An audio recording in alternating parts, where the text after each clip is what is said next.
Bienvenue dans le Café des Artisans, une émission qui vise à promouvoir le génie créateur des artisans, ceux-là même qui façonnent notre quotidien avec leurs mains et leur ingéniosité. Ils sont des milliers, hommes comme femmes, à animer l'artisanat au Togo, un secteur très diversifié et aussi à créer de la valeur ajoutée à ce département pourvoyeur d'emplois. Pour des résultats plus performants, l'État togolais a engagé une série de réformes, notamment pour restructurer le fonctionnement des différents démembrements qui composent le secteur artisanal. Et ceci grâce à l'appui de ses partenaires au développement. Et sur la liste figure en bonne position la GIZ et également la Chambre de métiers de Cologne. Et justement, nous avons leurs représentants sur ce plateau. Je commence par ma gauche. J'ai Madame Adakou Amewi, elle est conseillère technique nationale, représentante du PRODED, le programme développement économie durable de la GIZ. Madame, bienvenue. Merci. Et Monsieur Joachim Axel Mills, à ma droite, il est expert résident à l'Union des chambres régionales de métiers du Togo. Il représente la Chambre de métiers de Cologne. Monsieur Mills, bienvenue. Merci beaucoup. Voilà. Madame Adakou, première question. La GIZ est un partenaire au développement du Togo qui accompagne plusieurs secteurs socio-économiques, notamment l'artisanat. Alors, comment se traduit l'appui de votre institution à ce secteur pourvoyeur d'emploi? Ok, merci beaucoup. Je dirais d'emblée de jeu que l'appui de notre programme au secteur de l'artisanat est un appui technique. Et cet appui technique se traduit à travers le développement organisationnel des chambres des métiers, l'instauration ou l'introduction du système d'apprentissage dual et aussi des actions ponctuelles que ces différents partenaires, pour lesquels ces différents partenaires nous sollicitent. Donc, l'appui, il est technique. Rien voilà. Pas de financier, pas de financement et autres? Non du tout. Non. On fait des appuis techniques, on peut apporter on peut acheter des équipements par exemple, mais on ne donne pas de l'argent. Donc c'est pour cela que nous disons tout simplement que c'est un appui technique. Voilà. Alors, je vais me tourner vers Monsieur Mills. Pour faire de l'artisanat un secteur bien organisé, capable d'assurer donc de manière durable la prospérité des artisans et des entreprises artisanales, l'Union des chambres de métiers du Togo et la Chambre de métiers de Cologne ont donc noué un partenariat. En quoi consiste cette collaboration entre l'Allemagne et le Togo? Merci beaucoup. Oui, notre partenariat qui dure depuis bientôt 5 ans a été mis en place pour répondre à un besoin des chambres de métiers du Togo, d'une certaine expertise en termes de développement organisationnel des chambres de métiers. Donc, nous avons comme objectif de notre partenariat de renforcer le secteur en ayant une structuration des chambres de métiers bien organisée pour répondre aux besoins des artisans. Ça passe par les résultats que nous nous sommes fixés. Premièrement, c'est le renforcement institutionnel même, d'avoir un personnel qualifié, performant, stable au niveau des chambres de métiers. Deuxièmement, c'est de développer des services qui génèrent des ressources pour les chambres de métiers. Voilà. Quel est l'intérêt de mettre en place les systèmes de chambres en tant qu'expert? Expliquez-nous un peu l'importance de mettre en place un système de chambre aujourd'hui. Bon, les systèmes de chambres existent un peu partout au monde et l'intérêt d'avoir une chambre, que ce soit au niveau de l'artisanat ou que ce soit au niveau du commerce où il y a des chambres des avocats, c'est de réunir en fait les efforts pour une meilleure défense des intérêts. Quand vous êtes individu dans votre économie, vous aurez du mal à vous faire entendre au niveau de la politique. Donc, je dis souvent que les chambres de métiers, c'est le parlement des artisans. Parce que c'est là où on peut promouvoir les idées de l'artisanat, où on peut développer un plaidoyer auprès des décideurs politiques. Vous avez parlé à l'instant de visibilité pour les artisans. Comment est-ce que cela se traduit dans les faits? Bon, cela se traduit par exemple par des activités que nous sommes ici aujourd'hui, c'est-à-dire une émission qui permet de faire comprendre au public comment sont organisés, quels sont les objectifs des chambres de métiers, comment le secteur même évolue. Je crois que la visibilité a beaucoup d'aspects. Il y a bien sûr les émissions, mais aussi chaque artisan doit travailler sur la visibilité de ses produits. Je me tourne vers Madame Adakou. Depuis combien de temps le PRODED est mis en œuvre? Le PRODED, ok, anciennement c'était le PROFOPEJ, le programme de formation professionnelle et emploi des jeunes, depuis 2013, avec la reprise de la coopération. Et ça a fait son chemin. Différentes phases se sont succédées pour ce programme.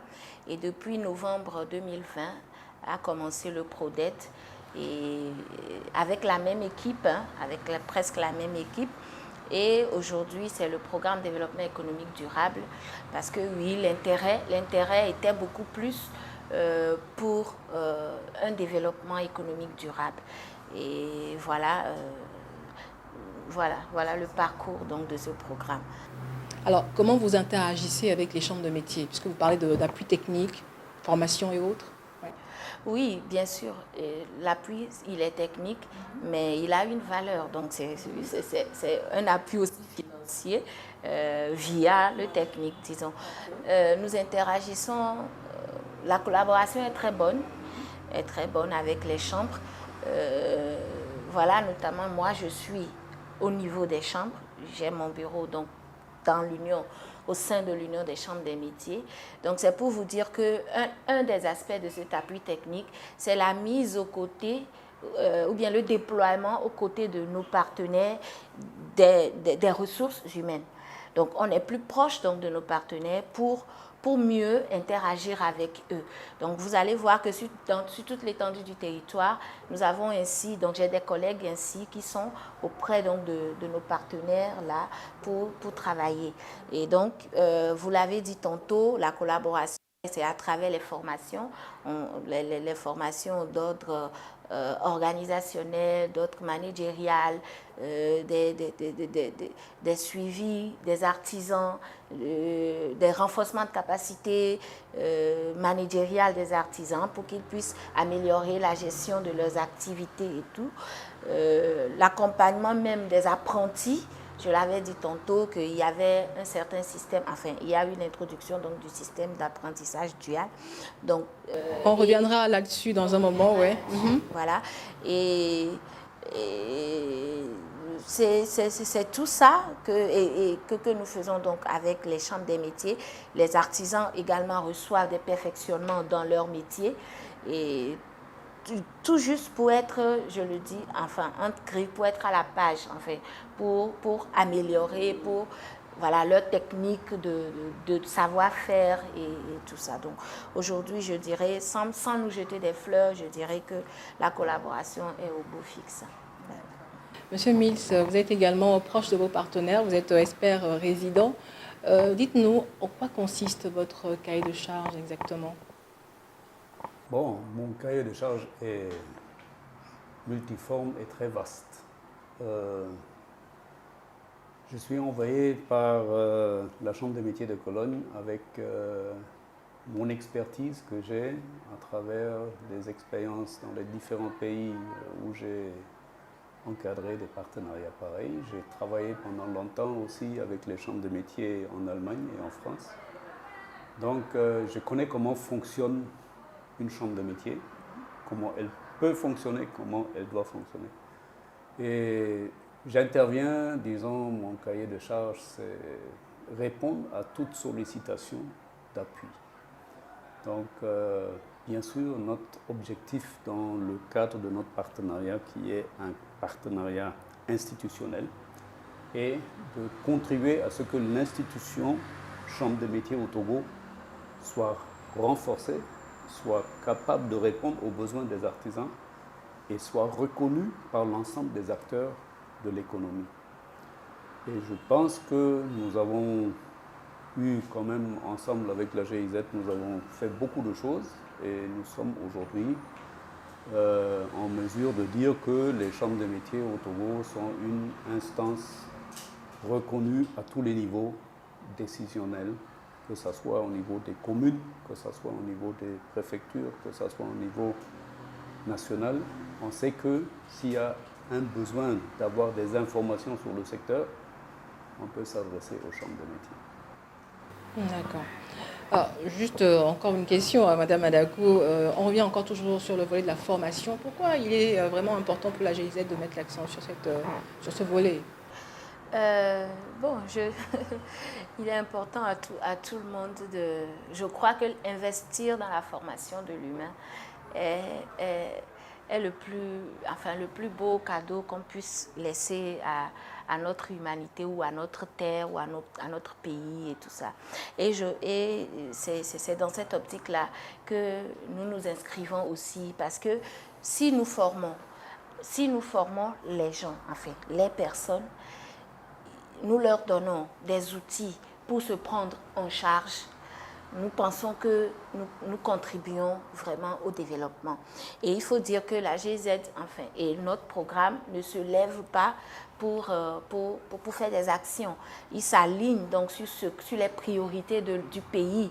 Et aujourd'hui, l'État fait d'une de ses priorités l'insertion professionnelle des jeunes. Et l'insertion professionnelle des jeunes, la bonne insertion professionnelle des jeunes passe forcément par la formation. Voilà, et parmi les 5 corps de métier retenus pour les formations de la GIZ, il y a celui de la mécanique auto. Et justement, nous sommes allés à la rencontre d'un chef mécanicien auto qui a bien accepté de nous ouvrir les portes de son garage. On regarde.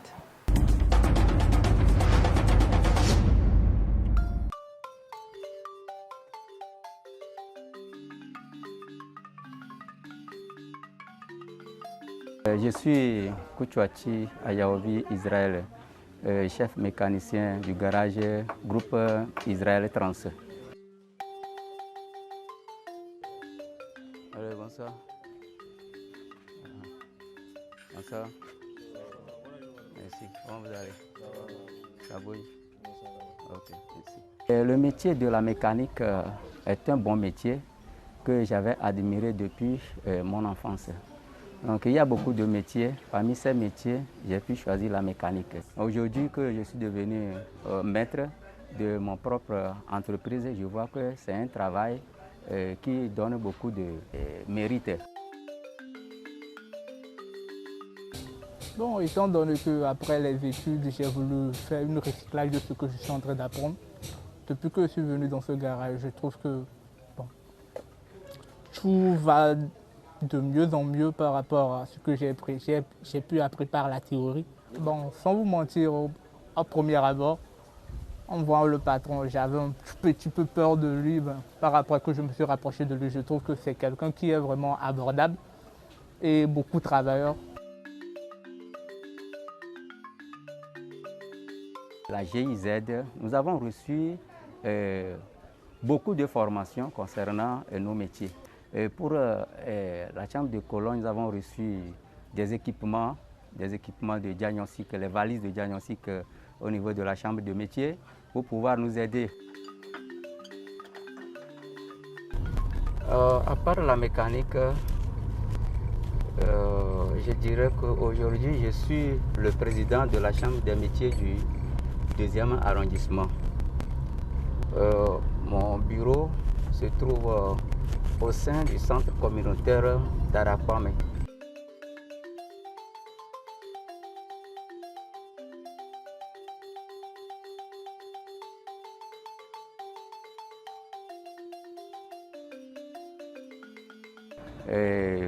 Bientôt, ou bien sans plus tarder, nous allons commencer tout de suite à installer les chaises et à bien planifier les trucs comme ça. Donc on va disposer les chaises et ici on reçoit les délégués. Nous avons précisément 32 délégués à suivre cette assemblée demain. Le partenaire qui nous soutient souvent dans notre chambre de métier de Lomé ici, c'est la chambre de Cologne, plus précisément la GIZ. Concernant les machines que nous avons reçues de la part de la chambre de Cologne, le partenaire, il y a les ordinateurs portatifs, des imprimantes photocopieuses, imprimantes multifonctions, des onduleurs pour nos machines également. À part ça, nous avons reçu également des clés modem pour la connexion, pour l'enregistrement des artisans dans le répertoire artisanal.